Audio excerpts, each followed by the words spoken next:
Welcome back to Askewed Reviews. And as I'm doing so for the next few weeks, I'm continuing all of Kevin Smith's films. And today we even have a viewer request for the 1997 film Chasing Amy. Here is your trivia question for today. What was Alyssa's unfortunate nickname in high school? The answer will be at the end of this episode.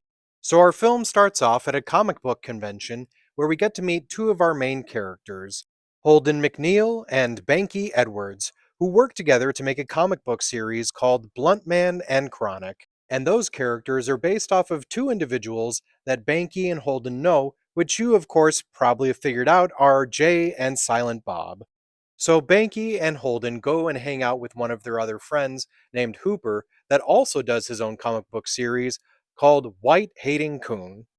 And then Hooper introduces them to a friend of his named Alyssa Jones, who also writes her own comic book series called Idiosyncratic Routine. Holden ends up with a pretty quick attraction towards Alyssa, and it becomes even stronger when she ends up inviting him out to hang out at a bar. They really seem to be hitting it off. Unfortunately, though, Holden finds out pretty quickly that this may not work out, as Alyssa is in fact a lesbian. Now, it does take a little bit for Holden to get over his bruised ego, but because he and Alyssa connected so well, they decide to try and become friends, and they end up hanging out quite a bit. Now, the problem becomes that even though their friendship is getting stronger, so are Holden's feelings for Alyssa. He eventually decides to let Alyssa know how he feels, and at first she seems very angry and almost like the friendship might be ending. But as it turns out, Alyssa also has strong feelings for him. So Holden and Alyssa do start dating, and over time become even closer. The problem is, the more he learns about Alyssa, the more he realizes how experienced she is sexually. So will Holden be able to let the past stay in the past, or was this relationship doomed from the beginning? This movie was written and directed by Kevin Smith. Chasing Amy is the third film in the View Askew universe. Smith wrote the script for this film based on his experience with then girlfriend Joey Lauren Adams, who was a bit more experienced sexually, just like her character Alyssa, and Smith, just like Holden, had some issues with it. The original concept for the film was more of a teen flick like Clueless, and apparently Ethan Suplee was going to play one of the leads. They did end up keeping Suplee in the film, playing the comic book fan. Speaking of comic books, Smith did in fact write 3 issues of Bluntman and Chronic and release them through Image Comics. The comic book Idiosyncratic Routine has a nod towards the production company, as in the upper left-hand corner you can see View Askew Comics.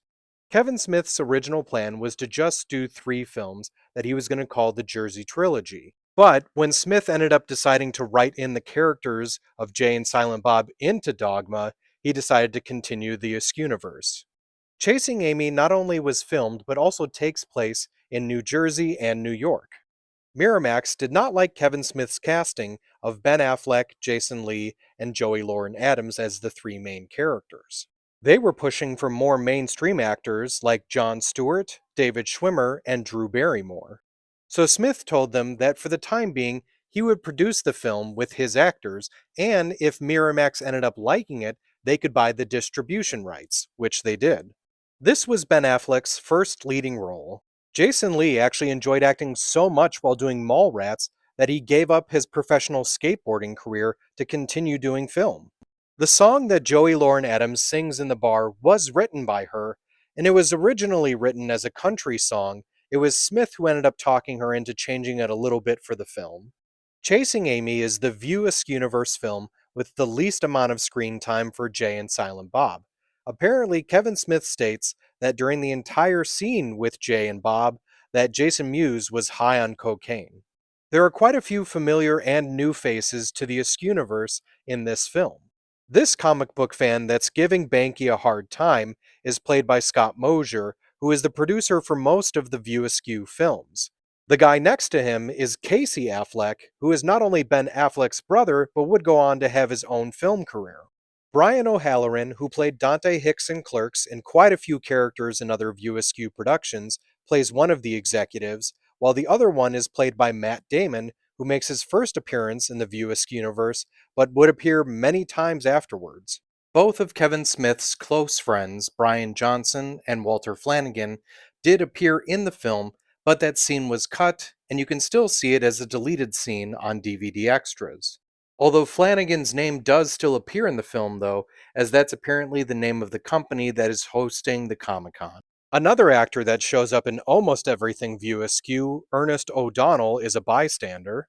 The girl named Kim, who has the makeout session with Alyssa, is Carmen Llewellyn, who during this time was Jason Lee's wife, which is probably also why Jason Lee was staring so intently when she was making out with Joey Lauren Adams, who, don't forget, was dating Kevin Smith at the time.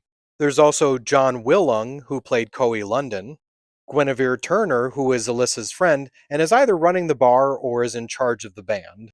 The girl who ends up with Alyssa Jones at the end of the film is Virginia Smith, Kevin Smith's sister. There is also a cameo from comic creator Joe Quesada, and another comic book creator, Mike Allred, is also in the film. There are multiple references to the movie Clerks in this film. At one point, Alyssa mentions her best friend from high school who fucked a dead guy in a bathroom. This was, of course, Caitlin Bree, and that entire sequence occurs in Clerks. When the subject comes up of the three-way that Alyssa had in high school, Rick Darris is one of the people involved, and he was in Clerks, and then of course there was Coey London, who appeared in this film. In the same scene in Clerks with Rick Darris, we also meet Heather Jones, who is Alyssa's sister. There's also multiple references to the film Mallrats. Alyssa mentions a character from this film saying that she and Shannon Hamilton had sex in college and she allowed him to videotape it.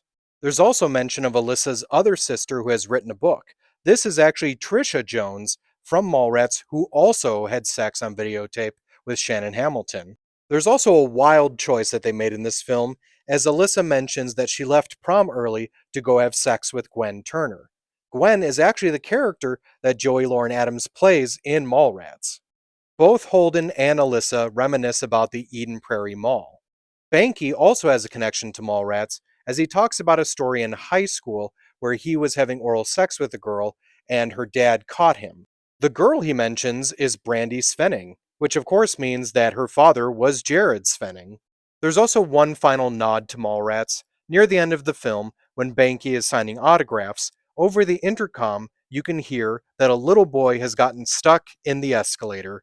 Just like the two previous View Askewniverse movies, there is a reference to Jaws. There's a scene where Alyssa and Banky are talking about their sexual scars, which is very reminiscent of the scar scene from Jaws. The music store that Hooper and Holden are hanging out at is not only directly below where they had the apartment for Banky and Holden, but also in real life directly across the street from Jay and Silent Bob's secret stash. Also, if you didn't catch it, Banky and Holden's name of their company is Bank Holdup Studios. The names Holden and Banky actually come from the book Catcher in the Rye. Once again, the number 37, which is Kevin Smith's favorite number, appears again in this film. Right at the very beginning of the movie, there's an article talking about the comic series that actually brought Banky and Holden into the limelight, and it was called 37. And as you can see from the panel, it's a black and white comic, and this particular one is about the guidance counselor character that Walter Flanagan played in Clerks. So I guess Flanagan did make it into the film after all. So when it comes to the film Chasing Amy, I really do like this movie. I think it's fun, entertaining, and even thought-provoking. But I do have to say, some of the characters, or even most of the characters, aren't all that likable, and there are some very slow moments in the movie. So I'm going to give this one a 3 out of 5. Now, if you did like Chasing Amy, other movies I recommend checking out are Garden State, 200 Cigarettes, High Fidelity, and But I'm a Cheerleader. And now it's time for the trivia question from the beginning of this episode. What was Alyssa's unfortunate nickname in high school? Due to her being in the middle of a three-way, her nickname became Finger Cuffs. I hope you enjoyed this episode of Askewed Reviews, and if there's a movie you'd like to see get a review, just mention it in the comments.